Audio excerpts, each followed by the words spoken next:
had an appointment to West Point for 1944, the next year, so I was exempt from the draft. But I went down and enlisted in what was then the Army Air Corps pilot training. So I went in and went through the pilot training and graduated as a fighter pilot. I was 19 years old and the end of the war was in sight.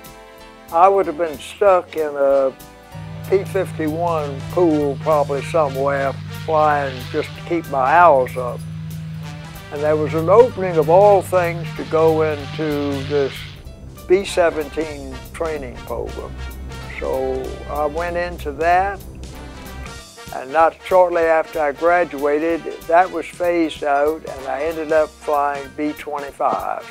We got brand new B-25s that came from the factory. They only had about 25 hours on them, and they were equipped with the latest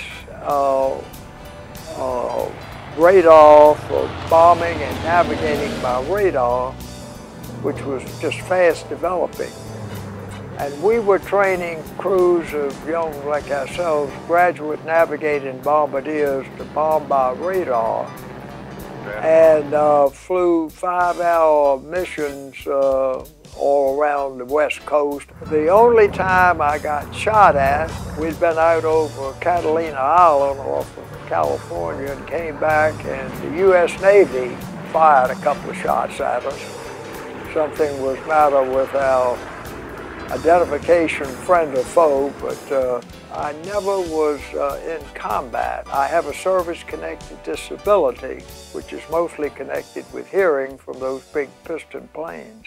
The reason I selected the VA was because I had a couple of friends that had gone and had great confidence with them. And I thought, well, I'll go and try it out. They just treated me royally. And of course, we've gone on, and as I've gotten into this position I am now, and my cardiac care team, which Jessica has more or less been my contact person, they've been fabulous with me. I have a hospital bed and home care services, and Lord, they've just done everything in the world to make my life easy. The people that were there were very meaningful to me and very important and had done so much beyond the call of duty, absolutely. Lee is very active and engaged in his care. He has no problems about calling up any one of his providers and saying, this is what's going on, what do you think we should do, what are my options? And he actually encourages people to give him that feedback and participate in those conversations. He makes sure that people do that, which is really encouraging to see that somebody is so engaged with their care. And I think that makes each team member want to give him even more. The care that I have received and the level of satisfaction has been absolutely outstanding. And this is the reason that I have taken the time and the energy to go and express and convey that back to the people who have provided it for me.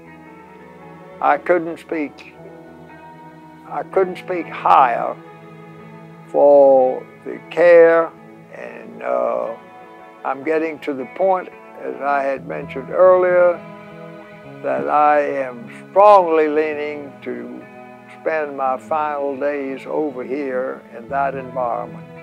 When Lee says that he's coming to the VA for his end-of-life care, I'm comforted by that. I think that we will be able to provide the best atmosphere for him to spend his final time. I know that our hospice team is phenomenal and will take wonderful care of him and provide him every comfort, and I think it's wonderful that he feels that this is a safe place for him to spend his final days. My God, overall, my experience has just been absolutely fabulous.